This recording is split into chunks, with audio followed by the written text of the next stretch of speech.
Okay, હવે આપણે ટોપ ઇટીએફ્સ જોઈશું બાય કન્ટ્રી, કે ભાઈ 5 કન્ટ્રી જેમાં ગુજરાતી પોપ્યુલેશન સૌથી વધારે છે એના બે ઓવરઓલ માર્કેટના ઇટીએફ જોઈશું, મતલબ કે આખી કન્ટ્રીની જે ટોપ કંપનીઓ હોય એમના, અને 2 થી 3 ઇન્ડસ્ટ્રી સ્પેસિફિક જોઈશું કે ભાઈ ટેકનોલોજી ફોકસ્ડ હોય કે એનર્જી ફોકસ્ડ હોય કે હેલ્થકેર ફોકસ્ડ હોય.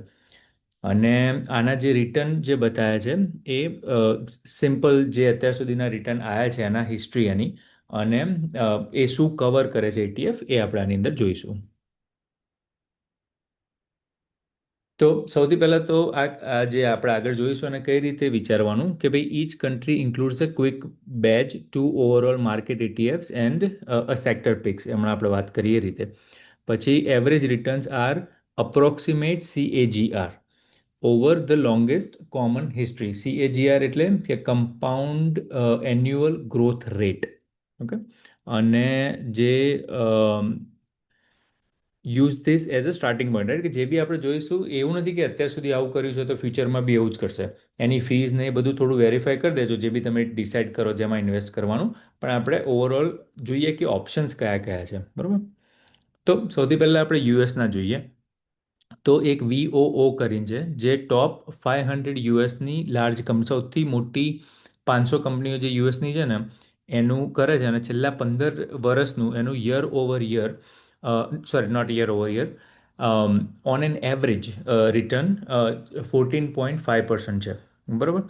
અને જે VTI છે એ ટોટલ સ્ટોક માર્કેટ ગણાય આખે આખું, અને એમાં લાર્જ સ્મોલ મિડ બધા આવી ગયા. એનું 11% રિટર્ન થયેલું છે છેલ્લા 20 વર્ષમાં, બરાબર. ટોટલ 11 નહીં, ઓન એન એવરેજ 11.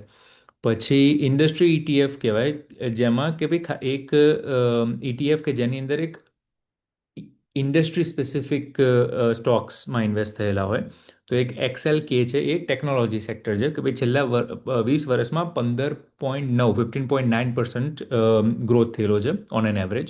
XLE છે એ છે એનર્જી સેક્ટર, એમાં 8.2% થયેલો છે. XLV છે એ યુએસનું હેલ્થકેર સેક્ટર છે જેમાં 9.9% ગ્રોથ થયેલો છે છેલ્લા 20 વર્ષમાં. હવે ઇન્ડિયાનું જોઈએ તો ઇન્ડિયામાં INDY કરીને છે કે ભાઈ ટોપ 50 ઇન્ડિયન કંપની, નિફ્ટી 50 જે કહેવાય છે, એનો ગ્રોથ તો છેલ્લા 2009થી જોવા જઈએ, કારણ કે આ 2009થી આઈ થિંક ચાલુ થયેલું છે, તો 10.5% એનો ગ્રોથ થયેલો છે. પછી INDA છે, ઇન્ડિયા લાર્જ અને મિડ કેપ્સ, તો એનો 9.7% ગ્રોથ થયેલો છે ઓન એન એવરેજ. હવે ઇન્ડસ્ટ્રી ETF જોવા જઈએ તો એક નિફ્ટી ફિન SVCS છે. તો એ ટોપ બેંક્સ અને ફાઇનાન્શિયલ એની અંદર હોય, તો 12% એનો ઓન એન એવરેજ ગ્રોથ થયેલો છે છેલ્લા 5 વર્ષમાં. પછી મોમેન્ટમ ETF કહેવાય કે MO મિડ કેપ 50, કે ભાઈ 150 કંપનીઓ ના મોમેન્ટમ ETF છે. તો મિડ કેપ મોમેન્ટમમાં અરાઉન્ડ 14% ગ્રોથ થયેલો છે સિન્સ 2020 ઓન એન એવરેજ. અને CPS ETF એ PSU અક્રોસ એનર્જી, ફાઇનાન્સ અને યુટિલિટીમાં તો 7% જેવો ગ્રોથ થયેલો છે. હવે યુકેમાં જોઈએ તો યુકેનું VUKE છે, જે FTSE 100 લાર્જ કેપ્સ, કે ભાઈ યુકેની 100 મોટી કંપનીઓ છે એનો ETF છે, તો 6% જ ગ્રોથ થયેલો છે 15 વર્ષનું જોવા જઈએ તો. અને VUKS એનો થયેલો છે 6.5% ગ્રોથ. એટલે હવે જે યુકેમાં રહેતા હોય એમણે એવું વિચારવું જોઈએ ને કે ભાઈ ખાલી યુકેમાં હું ઇન્વેસ્ટ કરું કે બીજી બધી કન્ટ્રી જેમાં ગ્રોથ થઈ રહ્યો છે એની અંદર ઇન્વેસ્ટ કરું, કે ભાઈ US છે, ઇન્ડિયા છે, રાઈટ. પછી આમાં ઇન્ડસ્ટ્રી સ્પેસિફિક અમુક છે, એ IUKD છે, એ હાઈ ડિવિડન્ટ UK કંપની છે કે ભાઈ જેમાં ડિવિડન્ડ વધારે મળે છે, તો 5.5 છે 10 વર્ષમાં ઓન એન એવરેજ. પછી CSP1 છે એ કન્ઝ્યુમર સ્ટેપલ્સ કહેવાય, એમાં ગ્લોબલ એક્સપોઝર છે, એમાં 8% જેટલો ગ્રોથ થયેલો છે. અને IUKP છે, એમાં યુકે પ્રોપર્ટી અને રિયલ એસ્ટેટનું છે, તેમાં 4% ગ્રોથ થયેલો છે. આની અંદર કોઈ બી તમે આજે ટિકર જુઓ ને, IUKP કે CSP1, એ જઈને તમારે એ લખવાનું ગૂગલમાં કાં તો ChatGPTમાં, અને પછી લખવાનું હોલ્ડિંગ્સ, કે ભાઈ એની અંદર કઈ કઈ કંપનીઓ આ લોકો હોલ્ડ કરે છે એક ETFની અંદર. પછી કેનેડામાં VCN કરીને છે, FTSC કેનેડા ઓલ કેપ, કે આઈ થિંક બધી કંપનીઓનો એમાં છે 7.2% ગ્રોથ થયેલો છે ઓન એન એવરેજ 10 વર્ષનું જોવા જઈએ તો. પછી XIC છે જે S&P TSX કેપ્ટ કમ્પોઝિટ છે કે જેમાં 7% ગ્રોથ થયેલો છે. હવે ઇન્ડસ્ટ્રી સ્પેસિફિક એમાં જોઈએ તો ઇક્વલ વેઇટ કનેડિયન બેન્ક્સ, કેનેડામાં આઈ થિંક બેંકનું સૌથી, તમે મોટી મોટી કંપનીઓ જોવા જાઓ ને તો એમાં બેંકો ઘણી બધી છે. તો એમાં 9% ઓન એન એવરેજ થયેલો છે. XEG છે કનેડિયન એનર્જી 6%. પછી XIT કનેડિયન ઇન્ફોર્મેશન ટેકનોલોજી એ 13% ગ્રોથ થયેલો છે, which is pretty good last 10 યર્સના ઓન એન એવરેજમાં. હવે ઓસ્ટ્રેલિયાનું જોઈએ તો ઓસ્ટ્રેલિયામાં VAS ASX 300 broad market, I believe કે ટોપ 300 કંપનીઓનું છે, તો 8.8% ઓન એન એવરેજ ગ્રોથ થયેલો છે છેલ્લા 15 વર્ષમાં. અને ટોપ 200 કંપનીઓ છે, 8.5% ગ્રોથ થયેલો છે.